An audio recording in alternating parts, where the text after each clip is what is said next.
Opinion Tamil பார்வையாளர் அனைவருக்கும் வணக்கம். இன்றைய நேர்காணலில் நம்மோடு இணைந்திருப்பவர் திராவிட இயக்க சிந்தனையாளர் திரு வல்லபசீர் அவர்கள். சார் வணக்கம். வணக்கம். பாஜகவுல உட்கட்சி பிரச்சனை விரைவிலே வெடிக்கும், அதுதான் ஆட்சியை கவிக்கும் அப்படின்னு சொல்லிட்டு பீகாருடைய முன்னாள் முதலமைச்சரான லாலு பிரசாத் யாதவ் ஒரு கருத்தை தெரிவிச்சிருந்தாரு. எல்லோருமே கூட்டணியாலதான் ஆட்சி கவரும்னு சொன்னாங்க. ஆனால் அவருடைய பார்வை மட்டும் வேறு விதமாக இருந்துச்சு. உட்கட்சி பிரச்சனை வரும்னு சொல்லியிருந்தாரு. இன்னைக்கு அவர் சொன்னதை போலவே நிதின் கட்கரி, ஒன்றிய அமைச்சரா இருக்கக்கூடிய நிதின் கட்கரி, RSS ஓட நெருக்கமா இருக்கக்கூடியவர், அவர் இன்னைக்கு கோவா பாஜகவினர் மத்தியில பேசும்போது காங்கிரஸ் எதற்காக மக்கள் தொகடிச்சாங்க, அதே மிஸ்டேக்கே நாமளும் பண்ணோம்னா அப்ப நாம உள்ள வந்ததுக்கான அர்த்தமே எல்லாம் போயிரும் அப்படின்னு சொல்லி பேசியிருக்கிறாரு. அத்வானியை புகழ்ந்தும் பேசுறாரு. எப்படி பாக்குறீங்க நிதின் கட்கரியுடைய பேச்ச? JP நட்டாவினுடைய பதவி காலம் என்பது ஏற்கனவே முடிவடைந்து விட்டது. நாடாளுமன்ற தேர்தலை ஒட்டித்தான் அவருக்கு சிறப்பு நீட்டிப்பு வழங்கி அவரை தேசிய தலைவராக அமர்த்தி இருந்தார்கள். இப்போது நிலைமை என்ன என்று கேட்டால், இந்த ஜூன் மாதத்தோடு அந்த நீட்டிப்பும் அவருக்கு முடிவு பெற்று விட்டது. ஆனால் உட்கட்சி தேர்தலை இன்னும் நடத்துவதற்கு அவர்களுக்கு மனம் வரவில்லையா, அல்லது புதிய தலைவரை நியமிக்க வேண்டாம் என்று மோடி நினைக்கிறாரா என்பதை பாரதிய ஜனதா கட்சியினுடைய வட்டாரம் தான் தெளிவுபடுத்திட வேண்டும். மொத்தத்தில் பாரதிய ஜனதா கட்சியில் ஏற்கனவே பின்பற்றப்பட்டு வந்திருக்கிற எல்லா விதமான சட்ட திட்டங்களையும் மோடி காலில் போட்டு மிதித்துவிட்டு மோடிக்கு ஏதுவான ஆட்களை வைத்துக் கொண்டிருக்கிறார் என்பதுதான் இப்போது பாரதிய ஜனதா கட்சியில் இருக்கிற குற்றச்சாட்டு. நிதின் கட்கரி வெளிப்படையாகவே அதை பேசி இருக்கிறார் என்பதன் மூலமாக உட்கட்சி விவகாரம் இப்போது வீதிக்கு வந்திருக்கிறது என்பதைத்தான் நாம் பார்க்க வேண்டியிருக்கிறது. உங்களுக்கு பாரதிய ஜனதா கட்சியினுடைய சிறப்பம்சம்னு இங்க இருக்கிற KT ராகவனிலிருந்து எல்லோரும் பேசிய செய்தி என்ன அப்படின்னு கேட்டா, நாங்க என்ன குடும்ப கட்சியா, நாங்க என்ன இங்க என்ன வழி வழியா இங்க கட்சி நடத்திக்கிட்டு இருக்கிறோமா, யார் நினைத்தாலும் தலைவர் பதவிக்கு வரலாம், யார் வேண்டுமானாலும் தலைவர் பொறுப்புக்கு நியமிக்கப்படலாம், வெங்கைய நாயுடு அதுக்கு முன்னாடி தலைவர் ஆவார்னு யாராவது கணித்தார்களா? வெங்கைய நாயுடு தலைவர் ஆகலையா? அதுக்கு முன்பு JP நட்டா தலைவர் ஆவார்னு யாராவது கணித்தாங்களா? அவர் ஆகலையா? ராஜ்நாத் சிங் ஆவார்னு யாராவது கணித்தார்களா? அவர் ஆகலையா அப்படின்னு கேட்டாங்க. இப்ப என்ன நிலைமை பாரதிய ஜனதா கட்சிக்கு? அதெல்லாம் ஒரு காலத்தில் இருந்தது என்பது உண்மைதான். ஆனால் இப்போது அதெல்லாம் காணல் நீராகிவிட்டது. இப்போது என்ன நிலைமைன்னு கேட்டா, மோடி யாரை தலைவராக வர வேண்டும் என்று விரும்புகிறாரோ அவர்தான் தலைவர் பொறுப்பிலே இருக்க முடியும். மோடி இந்த அதிகாரத்தை 3வது முறையாக மைனாரிட்டி அடிப்படையில் கைப்பற்றிய உடனேயே எல்லாரும் என்ன சொன்னாங்க, மோடி ரொம்ப பலமான ஒரு பிரதமராக இருக்கிறார், அவருக்கு எந்த விதமான பின்னடைவும் இந்த வெற்றிக்கு பிறகும் இல்ல, இது மைனாரிட்டின்னு வேண்டுமானால் எதிர்கட்சிகள் சொல்லலாமே தவிர எந்த பின்னடைவும் இல்ல. அதற்கு காரணம், கடந்த முறை அவருடைய ஆட்சி காலத்தில் எந்தெந்த துறை யாருக்கு கொடுக்கப்பட்டதோ அந்த துறையை மீண்டுமே கொடுத்திருக்கிறார், அதையே அப்படியே கண்டினியூ பண்ணிருக்கிறாங்க. இதுல இருந்தே தெரியலையா அவரிடத்துல எந்த விதமான சலனமும் இல்லைன்னு சொன்னாங்க. அது அரசியல் புரியாதவர்களுடைய கூற்று. உண்மையிலேயே நிலவரம் என்ன அப்படின்னு கேட்டா, இந்த முறை மோடி நினைத்தால் கூட அமைச்சரவையை மாற்ற முடியாத ஒரு சூழலில் அமைச்சரவை நெருக்கடிக்குள்ளானது என்பதுதான் நிதர்சனமான உண்மை. உங்களுக்கு நல்லா நினைவு இருக்கும்னு நினைக்கிறேன். நிதின் கட்கரியை எப்பவோ அவர் அதிகாரத்திலிருந்து அப்புறப்படுத்தணும்னு மோடி முடிவு பண்ணிட்டாரு. எப்ப அப்புறப்படுத்தணும்னு முடிவு பண்ணாருன்னா, இந்த சாலைகள் அமைப்பதுல மிகப்பெரிய ஊழல்கள் நடந்தது பாருங்க. ஹரியானாவிலிருந்து பஞ்சாப்க்கு, டெல்லிக்கு சாலைகள் அமைப்பதுல மிகப்பெரிய ஊழல். என்றைக்கும் இல்லாத புதிய ஒரு அணுகுமுறையா எந்த நிறுவனம் ஊழல் செய்திருக்கிறது, அந்த நிறுவனத்துக்கு ஒப்பந்தத்தை ஒதுக்கியதன் மூலமாக ஊழல் நடந்திருக்கிறது என்று அம்பலப்பட்டு போனதோ, அந்த நிறுவனத்தினுடைய பெயரை நாடாளுமன்றத்தில் சொல்லி பாராட்டி பேசியவர் நெடுஞ்சாலைத்துறைக்கு அமைச்சராக இருந்த நிதின் கட்கரி. அப்போதே இவரை அந்த பொறுப்பிலிருந்து நீக்க வேண்டும் என்று முடிவு செய்து விட்டார் மோடி. ஆனா மோடியால நீக்க முடியாது. காரணம், நிதின் கட்கரிக்கு ஒரு லாபி இருக்கு, ராஜ்நாத் சிங்குக்கு ஒரு லாபி இருக்கு. உட்கட்சி விவகாரங்கள் பெரிய அளவுல பூதாகரமாக வெடிச்சிரும், அதனால நம்ம இந்த நேரத்துல எதுவும் செய்யக்கூடாதுன்னு மோடி அமைதியாக இருந்தார். இப்ப இந்த அமைச்சரவையினுடைய அப்படியே நீட்டிப்பு செய்து கொடுத்தது என்பது கூட அந்த அணுகுமுறை தான். உட்கட்சிக்குள்ள எங்க பிரச்சனை வெடித்துட்டா மைனாரிட்டி அடிப்படையில நம்ம இப்ப ஆட்சியை நடத்துறோம், முழு மெஜாரிட்டி இல்ல, இந்த நேரத்துல எதுவும் சங்கடம் வந்துடக்கூடாதுன்னு அஞ்சி பயந்துதான் மீண்டும் அதே துறைகளை சில அமைச்சர்களுக்கு ஒதுக்கினார் என்பது நிதர்சனமான உண்மை. பாரதிய ஜனதா கட்சியினுடைய மூத்த அமைச்சர்கள் எல்லோரும், மூத்த தலைவர்கள் எல்லோரும் போன முறை இருந்த துறையே மோடி இடத்திலே மிரட்டி பெற்றுக் கொண்டார்கள் என்பதுதான் நிதர்சனமான உண்மை. இப்ப நிதின் கட்கரி வாய் திறந்திருக்கிறார். JP நட்டாவினுடைய பதவி காலம் முடிந்ததற்கு பிறகு நீங்க நாடாளுமன்ற தேர்தலை சொல்லி கால நீட்டிப்பு கேட்டீங்க. ஆனா கால நீட்டிப்பு கொடுத்ததும் நிறைவடைந்ததற்கு பிறகு இப்ப சட்டமன்ற தேர்தல்கள் நடக்க காத்திருக்கு சார். சட்டமன்ற தேர்தல்கள் நடக்க காத்திருக்கிற இடங்களுக்கு கூட சட்டமன்ற பொறுப்பாளர்களை அறிவிக்கிறார். மாநில அளவிலான மேலிட பார்வையாளர்களை அறிவிக்கிறார். எதற்காக அவர் அறிவிக்க வேண்டும்? புதிய தலைவர் அல்லவா வர வேண்டும். புதிய தலைவர் வருவதற்கு முன்பாகவே நீங்கள் நியமிப்பது என்பது கட்சி முழுமையாக மோடியினுடைய கட்டுப்பாட்டில் இருக்கு. மோடி தான் கட்சியை இப்போதும் இயக்கி கொண்டிருக்கிறார் என்பதை சொல்லாமல் சொல்வதற்காக. இப்ப உட்கட்சிக்குள்ள என்ன பூசல்னு கேட்டீங்கன்னா, என்ன பிரச்சனைன்னு பிரதானமா கேட்டீங்கன்னா, ஜே.பி. நட்டாவுக்கு எதற்கு இவ்வளவு முக்கியத்துவம் கொடுக்கணும்? மோடி 2014 தேர்தல்ல கண்டெஸ்ட் பண்ணும்போது ராஜ்நாத் சிங் தான் சார் தலைவர். அதன் பிறகு ராஜ்நாத் சிங் அந்த பொறுப்பிலிருந்து நீக்கப்பட்டு அமித்ஷா தலைவராக வந்தார். அமித்ஷா தலைவராக வந்ததற்கு பிறகு அவருக்கு பிறகு ஜே.பி. நட்டா தலைவராக வந்தார் அப்படின்னு வச்சுக்கிடுங்களேன். நீங்க இப்போ இவர்களுக்கெல்லாம் ஏன் ராஜ்நாத் சிங்குக்கும் அமித்ஷாவுக்கும் கொடுக்காத முக்கியத்துவத்தை ஜே.பி. நட்டாவுக்கு ஸ்பெஷலா கொடுக்குறாரு மோடி? என்ன காரணம்னா, மோடி காலால் இடுகிற கட்டளையை தலையால் செய்து முடிக்கிற ஒரு நபராக ஜே.பி. நட்டா இருக்கிறார். ஜே.பி. நட்டா எல்லா வகையிலும் மோடிக்கு ஏதுவான ஒரு மனிதராகவே இருக்கிறார். மோடி எது சொல்றாரோ அதுதான் செய்யணும். ஆட்சி அதிகாரத்தை மோடி கையில் வைத்துக் கொண்டு பாரதிய ஜனதாவையும் மோடியே கையில் வைத்துக் கொள்ள வேண்டும் என்று சொன்னால் ஜே.பி. நட்டா போன்றவர்கள் இருக்க வேண்டும் என்று நினைக்கிறார். தனக்கு விசுவாசமாக இருக்கிற ஒரு விசுவாசியை இந்த பொறுப்பிலேயே வைத்துக் கொண்டால் நமக்கு இந்த 5 ஆண்டுகளுக்கு நல்லதுன்னு நினைக்கிறாரு. ஆனா கட்சி அப்படி ஒத்துக்கல. நிதின் கட்கரியோ ராஜ்நாத் சிங்கோ இல்ல கட்சியில் இருக்கக்கூடிய மூத்தவர்களோ அதற்கு ஒருபோதும் ஒத்துழைக்கவில்லை. அதற்கு அவர்கள் தயாராகவும் இல்லை. இன்னொன்னு, RSS கூட இப்போது தலைவர் மாற்றத்துக்கு வித்திட வேண்டும் என்கிற அந்த மனநிலையில் தான் இருக்கிறது. அதைத்தான் நிதின் கட்கரி வெளிப்படுத்தி இருக்கிறார். திடீரென்று இத்தனை நாட்களுக்கு பிறகு அத்வானியினுடைய பாசம் வந்ததற்கு காரணமும் அதான். ஏன் நிதின் கட்கரிக்கு அத்வானி என்ன நிலைமையில இருக்காரு இவ்வளவு நாள் தெரியாதா? இவ்வளவு நாள் ஏன் நீங்க பேசல? இவ்வளவு நாள் நீங்க அத்வானியை போய் நேரடியாவது சந்திச்சீங்களா? எங்கேயாவது மரியாதை நிமித்தமாவது ஒரு பேரையாவது அவர் பேரை சொல்லியிருக்கிறீங்களா? நீங்க இல்ல. திடீரென அத்வானி பாசம் எல்லாம் வந்ததற்கு காரணம் மோடிக்கு எதிரான யுத்தத்தை உட்கட்சிக்குள்ளேயே நிதின் கட்கரி போன்றவர்கள் துவங்கி இருக்கிறார்கள் என்பது வெளிப்படையாக இப்போது மக்கள் பார்வைக்கு வந்திருக்கிறது என்றுதான் நான் புரிந்து கொள்கிறேன். நிதின் கட்கரி சொல்வதை வச்சு பார்க்கும்போது காங்கிரஸில் கூட சசி தரூரும் அதே போல கார்கே அவர்களுக்கும் இடையே போட்டி நடந்துச்சு. ஓட்டெடுப்புலாம் நடந்து அங்க ஜனநாயக அடிப்படையில தலைவர்லாம் தேர்ந்தெடுத்தாங்க. ஆனா இன்று வரைக்கும் பாஜக தேர்தல் என்பது நடக்கவே இல்லாம இருக்கு. தொடர்ச்சியாக அவருக்கு நீட்டிப்பு என்பது கொடுத்துக்கிட்டே இருக்கு. இப்ப செய்தியில கூட என்ன வந்திருக்கு அப்படின்னா, டிசம்பர் வரைக்கும் அவருக்கு பதவி நீட்டிப்பு கொடுக்கிறோம் அப்படின்னு சொல்லியிருக்கிறாங்க. அதன் பின்பு தேர்தல் நடத்தலாம் அப்படின்னு சொல்லியிருக்கிறாங்க.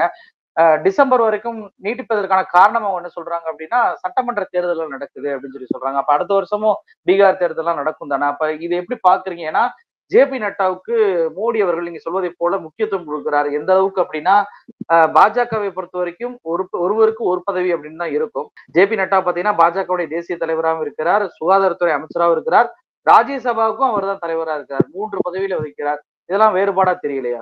இல்ல, இந்த தேர்தல் வருகிறது அதனால் நீட்டிப்பு கேட்கிறாங்க அப்படின்னு சொல்றதுலயே ஒரு விதமான அரசியல் நகர்வு இருப்பதாகத்தான் நான் உணர்றேன். நீங்க காங்கிரசினுடைய உட்கட்சி தேர்தல் குறித்து, தலைவர் தேர்தல் குறித்து சொன்னீங்க. 5 மாநில சட்டமன்ற தேர்தல் நடைபெறுகிற காலத்தில் தான் அந்த தேர்தல் நடந்தது.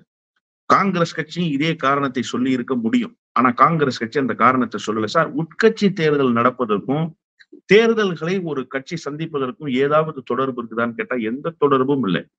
எல்லா தலைவர்களும் நீங்க மேடையில பேசி பார்த்திருப்பீங்க. எங்க கட்சிக்கு ராணுவ கட்டுப்பாடு இருக்கு, நாங்க ராணுவ கட்டுப்பாட்டோடு இயக்கத்தை நடத்துகிறோம் அப்படின்னு எல்லாரும் பேசுவாங்க. நீங்க கேள்விப்பட்டிருப்பீங்க. அப்படிப்பட்ட கட்டுப்பாடு இயக்கத்தில் இருக்கிறது என்பது உண்மையாக இருந்தா நீங்க உட்கட்சி தேர்தலை எந்த நேரத்துல நடத்தினா என்ன? சட்டமன்ற தேர்தல்கள் வருகிற போது நடத்தினால் என்ன? சட்டமன்ற தேர்தல் முடிந்து நாடாளுமன்ற தேர்தல் வருகிற போது நடத்தினால் என்ன? உங்க கட்சி சார், உங்க கட்சியினுடைய கேடர் தான், உங்க கட்சியினுடைய நிர்வாகிகள் தான், உங்க கட்சியினுடைய கட்டமைப்பு தான். அதுக்கு தேர்தல் நடத்துவதற்கும் சட்டமன்ற பொது தேர்தலை சந்திப்பதற்கும் ஏதாவது தொடர்பு இருக்கான்னு கேட்டா எந்த தொடர்பும் இல்லை. அப்படி பார்த்தா 5 மாநில தேர்தல் பீக்கா இருக்கிற நேரத்துல தான் சசி தரூருக்கும் மல்லிகார்ஜுன கார்கே அவர்களுக்கும் போட்டி. இன்னும் ஒருபடி நான் மேல சொல்லட்டுமா? அந்த கட்சியில மிக முக்கியமான நிகழ்வு ஒன்று நடந்து கொண்டிருந்தது. பாரத் ஜோடோ யாத்திராவை கன்னியாகுமரியிலிருந்து துவங்கி இருந்தார் ராகுல் காந்தி. ஒட்டுமொத்த கட்சியும் அகில இந்தியாவில் ராகுல் காந்திக்கு பின்னால் நடந்து கொண்டிருந்த நேரம் உங்களுக்கு நன்றாக நினைவிருக்கும் நினைக்கிறேன். கேரவனை கொண்டு வந்து நிறுத்தி வைத்து அதற்குள்ளாக வாக்குப்பெட்டியை வைத்து அந்த எந்த இடத்தில் நடைபயணம் இருக்கிறதோ அந்த நடைபயணத்தில் பங்கேற்றிருக்கிற அத்தனை நிர்வாகிகளும், செயற்குழு உறுப்பினர்கள், தேசிய குழு உறுப்பினர்கள் எல்லோரும் சேர்ந்து ராகுல் காந்தியோடு சேர்ந்து போய் அந்த இதுல போய் வாக்களிச்சுட்டு வந்ததை நம்ம பேருந்துல ஏறி வாக்களித்துட்டு வந்த காட்சிகளை நம்ம பார்த்தோம். அப்போ தேர்தல் நடத்துவதற்கு இதெல்லாம் ஒரு பெரிய தடை இல்லை. இது ஒரு காரணம். நீங்க சொன்னதை போல ஜே.பி. நட்டாவுக்கு இவ்வளவு முக்கியத்துவத்தை மோடி கொடுக்கிறார் என்பதுதான் இப்போது உட்கட்சிக்குள் இருக்கிற மிகப்பெரிய பூசலுக்கு முதல் காரணமாக இருக்கிறது. அது மட்டுமல்ல, பாரதிய ஜனதா கட்சி இதுவரை இப்படி நீட்டிப்பு செய்ததே கிடையாது. செய்திருக்கிறாங்க, சில காலகட்டங்கள்ல செய்திருக்கிறாங்க. ஆனா என்ன காரணத்துக்காக அதை செய்வாங்க அப்படின்னு சொன்னா, ஒரு கட்டமைப்பை பேசி தீர்மானிப்பதற்கு ஒரு சுமூகமான சூழல் வருவதற்கான ஒரு சாத்தியக்கூறுகளை ஏற்படுத்திட்டு அதன் பிறகு அப்படி கால நீட்டிப்பு செய்திருவாங்க அப்படின்றதுதான் யதார்த்தமான உண்மை. ஆனா 2 முறை நீங்க கால நீட்டிப்பு கேட்கறீங்க. இப்ப டிசம்பர் வரை கேட்கறீங்க. என்னை பொறுத்த வரையில மோடியினுடைய திட்டம் என்பது 2 முறை கால நீட்டிப்பு செய்து அவருக்கு கொடுப்பது என்பது அல்ல. மோடி பிரதமராக இருக்கிற வரை ஜே.பி. நட்டாவே கட்சிக்கு தலைவராக இருக்க வேண்டும் என்பதுதான் மோடிக்கு இருக்கிற ஒரே அஜெண்டா. காரணம், கட்சி தன்னுடைய 5 ஆண்டு கால கட்டுப்பாட்டில் இருக்கணும். மோடிக்கு ஒரு இன்செக்யூரிட்டி ஃபீலிங் வந்துருச்சு சார். உண்மையான நிலவரம் இதுதான். நீங்க சொல்வதை வச்சு பார்க்கும்போது தேர்தல் நடத்துவதற்கு மோடி அஞ்சுகிறாரா? உட்கட்சி தேர்தல் நடத்துவதற்கு தனக்கு எதிராக போர்க்கொடி தூக்கி விடுவார்கள், அல்லது தனக்கு எதிராக வேட்பாளர் ஒருவரை நிறுத்தி அவரை வெற்றி பெற வைத்து விடுவார்கள், கட்சி தன்னிடமிருந்து கட்டுப்பாட்டிலிருந்து விலகிவிடும் என்ற அச்சம் மோடிக்கு வந்திருக்கு அப்படின்னு சொல்லி சொல்றீங்களா? 100 விழுக்காடு மோடிக்கு அந்த அச்சம் மட்டும் அல்ல, அதை விட கூடுதலாக ஒரு அச்சம் இருக்கிறது. நீங்க கட்சி தலைவர் நோட்டீஸ் கொடுத்தாதான் சபாநாயகர் கட்சி தாவல் தடை சட்டத்தை எடுத்துக்குவாரு. நல்லா நீங்க புரிஞ்சுக்கங்க நான் சொல்ல வர்ற செய்திய. கட்சி தலைவர் நோட்டீஸ் கொடுக்கணும். கட்சி தலைவர் இல்லைன்னு சொன்னா அந்த கட்சியின் சார்பில் யார் மாநிலங்களவைக்கு தலைவராக இருக்கிறாரோ, யார் மக்களவைக்கு தலைவராக இருக்கிறாரோ அவர் அதை இன்டிமேட் பண்ணணும். இப்ப புரியுதா மோடிக்கான பயம் என்னன்னு? உட்கட்சிக்குள்ளேயே தனக்கு எதிராக ஒரு போர்ஸ் எமர்ஜ் ஆயிடுச்சுன்னா நாளைக்கு ஏன் பிரதமராக மோடி இருக்க வேண்டும் என்கிற கேள்வி. சார், 100 விழுக்காடு மோடியை ஏற்றுக்கொண்டு பிரதமர் நாற்காலியில் மோடியை இந்த முறை அமர வைக்கவில்லை என்பதை நீங்கள் மறந்து விடவே கூடாது. குறைந்தபட்ச ஆதரவின் அடிப்படையில் தான் மோடி அந்த நாற்காலியிலே அமர்ந்திருக்கிறார். நாளைக்கு அரசியல் சூழல் எப்படி வேண்டுமானாலும் மாறும் சார். அரசியல் சூழல் மாறுகிற பொழுது நாடாளுமன்ற உறுப்பினர்கள் தங்களுடைய கட்டுப்பாட்டில் இல்லாமல் போனால், கட்சி தலைமை தன்னுடைய கட்டுப்பாட்டில் இருந்தால் மட்டும்தான் அந்த நாடாளுமன்ற உறுப்பினர்களை தக்க வைக்க முடியும். நீங்க காங்கிரஸுக்கு தான் அந்த நாடாளுமன்ற உறுப்பினர்கள் போகணும்னு இல்லை, சமாஜ்வாதி கட்சிக்கு தான் போகணும்னு இல்லை, அதே போல ஆம் ஆத்மி கட்சிக்கு தான் போகணும்னு இல்லை. மாறாக அந்த கட்சிக்குள்ளேயே ஒரு ஸ்டாண்ட் எடுத்தாங்கன்னா, இங்க தமிழ்நாட்டுல ஒரு ஸ்டாண்ட டிடிவி தினகரனோடு ஆதரவாக போனவங்க எடுக்கலையா? அப்ப எடுக்கும்போது சபாநாயகரும் தன்னுடைய கையில் இருந்தார் எடப்பாடி பழனிசாமிக்கு, கட்சியும் தன்னுடைய கையில் இருந்தது. அதனால்தான் அவர்களை தகுதி நீக்கம் செய்ய முடிஞ்சது. இப்ப அந்த தகுதி நீக்கம் செய்வதற்காகவாது இந்த அதிகாரம், கட்சியினுடைய அதிகாரம் நம்முடைய கையில் இருக்க வேண்டும் என்று மோடி உறுதியாக நினைக்கிறார். அந்த இன்செக்யூரிட்டி ஃபீலிங் தான் அவருக்கு இப்ப இந்த தேர்தலை எங்க நடத்தி ஒரு புதிய நியமனத்தை பண்ணிட்டா, புதிய தலைவர் வந்துட்டா நம்முடைய கட்டுப்பாட்டுக்கு அவர் வரமாட்டார். இன்னும் குறிப்பாக மோடியினுடைய ஆளாக இல்லாத ஒருவர் தேசிய தலைவராக வர வேண்டும் என்பதுதான் நிதின் கட்கரி போன்றவர்களுடைய விருப்பம். அந்த இடத்துக்கு வேறு ஒருவர் வரணும். வருகிறவர் மோடியினுடைய நபராக இருக்கக்கூடாது என்று அந்த கட்சி நினைக்கிறது. அதன் காரணமாகத்தான் நமக்கு ஆதரவாக இல்லாத ஒருவர் வந்து விட்டா இந்த வேலையெல்லாம் நம்ம செய்ய முடியாது, இந்த தகுதி நீக்கத்தை கூட செய்ய முடியாது, கட்சி கட்டுப்பாட்டுல இருக்காது, முன்பு போல நம்மால் அதிகாரத்தை கொண்டு செலுத்த முடியாது. ஏன்னா முழு மெஜாரிட்டி இல்ல. அவருக்கு இருக்கிற பயமே இப்ப அதுதான். முழு மெஜாரிட்டி இருந்தா கூட சரிப்பா, முழு மெஜாரிட்டியோட அந்த அரசு நடக்குதுன்னு சொல்லிடலாம். நாளைக்கு ஒரு 50 நாடாளுமன்ற உறுப்பினர்கள் சேர்ந்து மோடிக்கு எதிராக நம்பிக்கையில்லா தீர்மானத்தை கொண்டு வந்துட்டாங்கன்னா பாஜக காரங்களே செய்ய மாட்டாங்கன்னு என்ன நிச்சயம் இருக்கு சார்? மோடிக்கு என்ன பட்டா போட்டா கொடுத்திருக்கிறார்கள், நீங்கள் தான் பிரதமர் என்று சொல்லி. இன்னொன்று, மோடிக்கு இருக்கிற ஒரு பெரிய அச்ச உணர்வு என்னன்னா, ஜே.பி. நட்டாவை இந்த நேரத்தில் நாம் வீட்டுக்கு அனுப்பிவிட்டால் இந்த நாடாளுமன்ற தேர்தலுக்கு பொறுப்பேற்றுக் கொண்டு அவர் விலகியதாக பொருள் கொள்ளப்படும். நாடாளுமன்ற தேர்தலினுடைய தோல்விக்கு முழு பொறுப்பை அவர் ஏற்றுக்கொள்வதாக இருக்கும். அப்ப அது இன்னும் மோடிக்கு வீக்கு. ஜே.பி. நட்டா தாங்க பொறுப்பேற்றிருக்கிறாரு அப்படின்னு எல்லாரும் பேசுவாங்க. உட்கட்சிக்குள்ளேயே இப்ப அந்த பேச்சு வந்துருச்சு. தேர்தல் வியூகத்தை முறையாக வகுக்கவில்லை. இந்தியா கூட்டணி வகுத்த வியூகங்களில் ஒரு 60 விழுக்காடு வியூகத்தை வகுத்திருந்தால் கூட இந்த நிலைமை வந்திருக்காதுன்னு நினைக்கிறாங்க. ஆனா நிலைமை அதல்ல. மோடிக்கு எதிரான ஆன்டி இன்கம்பன்சி இந்தியா முழுமைக்கும் இருந்தது. இந்தியா கூட்டணி இந்த தேர்தல்ல கரெக்டா தன்னுடைய ரோலை பிளே பண்ணாங்க. அந்த அவர்கள் எடுத்த யுக்திக்கு எதிர் யுக்தியை முறையாக கையாளவில்லை ஜே.பி. நட்டா என்பது அந்த கட்சிக்குள் இருக்கக்கூடிய குற்றச்சாட்டு. அது உண்மையாகி விடுமோ என்கிற அந்த அச்சமும் மோடிக்கு இருக்கிற காரணத்தால் மொத்தத்தில் இப்போது கட்சி கையை விட்டு போய்விடக் கூடாது என்கிற பயம் மோடிக்கு வந்திருக்கிறது. எனவேதான் புதிய தலைவர் குறித்த பேச்சையே மோடி எழுப்பாமல், அது குறித்த பேச்சுக்கு செவி சாய்க்காமல் அதற்கு ஆதரவு கரமும் நீட்டாமல் அமைதியாகவே இருந்து கொண்டிருக்கிறார் என்றுதான் நான் புரிந்து கொள்கிறேன். ஏற்கனவே தேர்தலுக்கு முன்பே RSS உடைய உதவி எங்களுக்கு தேவையில்லை அப்படின்னு சொல்லி JP நட்டா அவர்கள் ஒரு இன்டர்வியூ இந்தியன் எக்ஸ்பிரஸ் கொடுத்திருந்தாரு. இன்னொரு பக்கம் நிதின் கட்கரி RSS உடைய மிகப்பெரிய நெருக்கமான நபர் என்று அறியப்படக்கூடியவர். அது மட்டுமல்லாம ஏற்கனவே JP நட்டாவுடைய பதவி நீட்டிப்புக்கு எதிராக சுப்பிரமணிய சுவாமி அவர் நான் கேஸ் எல்லாம் போடுவேன் அப்படின்னு சொல்லி மிரட்டி இருந்தார். தேர்தல் ஆணையமே நடவடிக்கை எடுக்க வேண்டும் அப்படின்னு சொல்லியிருந்தாரு. அதற்காகவே என்ன பண்ணாங்கன்னா, தலைவர் தேர்தலை வைத்து எடுக்காம ஆட்சி மன்ற குழுன்னு சொல்லி ஒண்ணு உருவாக்கி அது நீட்டிப்பு பண்ணலான்ற ஒரு விதிமுறையெல்லாம் பாஜக மாத்துறாங்க JP நட்டாவுக்காகவே. இப்படி இருக்க சூழ்நிலையில RSS JP நட்டாவுடைய பதவி நீட்டிப்பை எப்படி பார்க்கும், அதை ஏற்றுக்கொள்ளுமா? இன்னொரு பக்கம் தேர்தல் ஆணையம் ஒவ்வொரு கட்சியுமே ஒரு குறிப்பிட்ட காலத்துல செயற்குழு பொதுக்குழு எல்லாம் கூட்டணும் அப்படின்ற விதியெல்லாம் இருக்கு. உட்கட்சி தேர்தலையும் நடத்த வேண்டியதுன்றதும் இருக்கு. ஒவ்வொரு கட்சிக்கும் அந்த பொறுப்பு இருக்கு.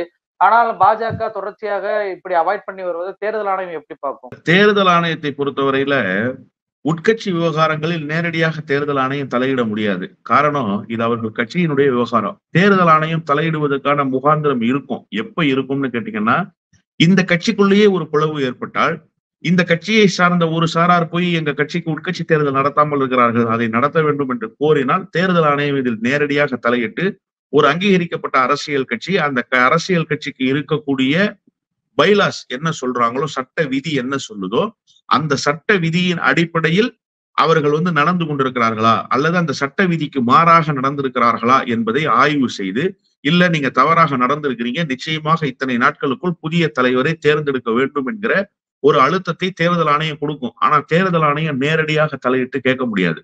அந்த தைரியத்தில் தான் மோடி இப்போது நமக்கு எதிராக யாரும் தேர்தல் ஆணையத்துல போய் முறையிட மாட்டாங்க அப்படின்னு நினைக்கிறாரு. ஆனா இந்த சூழல் இப்படியே இருக்கும் என்பது அல்ல. நிதின் கட்கரி இப்போது முதல் குரலை எழுப்பி இருக்கிறார். இனி ஆதரவாக அடுத்தடுத்து இருக்கிறவர்கள் வருவார்கள். எத்தனை காலத்துக்கு நீங்க இதே கட்டுப்பாட்டோடு அப்படியே எடுத்துட்டு போயிடலாம், வெளியில பிரச்சனையை பேசாம கொண்டு போயிடலாம் நீங்க நினைக்க முடியும்? நிச்சயமாக கொண்டு போக முடியாது. ஒரு கட்டத்தில் நீங்கள் சொன்னதை போல சுப்பிரமணிய சாமி போன்றவர்கள் எல்லாம் நண்டு கொளுத்தா வலையில தங்காதுன்ற கதை தான். அதெல்லாம் நிச்சயமா என்னைக்கா இருந்தாலும் மோடிக்கு எதிராக ஒரு உருவாகக்கூடிய ஆயுதங்களில் அது ஒரு முக்கியமான ஆயுதம்ன்றதையும் நம்ம கையில கொண்டு பார்க்க வேண்டியிருக்கு. இப்ப நிதின் கட்கரி போன்றவர்கள், சுப்பிரமணிய சாமி போன்றவர்கள், ராஜ்நாத் சிங் போன்றவர்கள் எல்லாம் ஒன்று சேர்ந்தார்கள் என்று சொன்னா நிச்சயமா தேர்தல் ஆணையம் ஒரு உத்தரவை பிறப்பிக்கும். நீங்க புதிய தலைவரை இத்தனை நாட்களுக்குள் தேர்ந்தெடுக்கணும்னு சொல்லும். அதற்கான காலம் நெருங்கி வந்து விட்டதாகவே நான் புரிந்து கொள்கிறேன். இன்னொரு முக்கியமான செய்தி, RSS-இனுடைய முழு நம்பிக்கையை பெற்றவராக மோடி இல்லை என்பதுதான் இப்போது இருக்கிற நிதர்சனமான அரசியல் சூழல். அதனால்தான் JP நட்டா RSS-இனுடைய ஆதரவு எங்களுக்கு தேவையில்லைன்னு ஒரு பாரதிய ஜனதா கட்சிக்காரர் பேச முடியுமா சார்? RSS-இனுடைய வார்ப்பு தான் சார் பாரதிய ஜனதா கட்சி. RSS இல்லை என்று சொன்னால் பாரதிய ஜனதா கட்சிக்கு முகமும் இல்லை, முகவரியும் இல்லை, இன்றைக்கு இருக்கிற அதிகாரமும் கிடையாது. இதற்காக 100 விழுக்காடு உழைத்து இந்த அதிகாரத்தை நோக்கி பாஜகவை நகர்த்தியது RSS தான். ஆனா RSS தயவு எங்களுக்கு தேவையில்லைன்னு சொல்றாங்கன்னா எந்த அளவுக்கு இவங்க RSS-ஐயும் ஓவர்லுக் பண்ணி எமர்ஜ் ஆகிறதுக்கு தயாராயிட்டாங்கிறத புரிஞ்சுக்கணும்.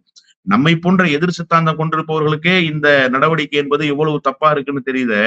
RSS-லயே ஊறி திளைத்திருப்பவர்களுடைய நிலைமையை நீங்க யோசிச்சு பாருங்க. அவர்கள் அமைதியாக இருப்பார்கள்.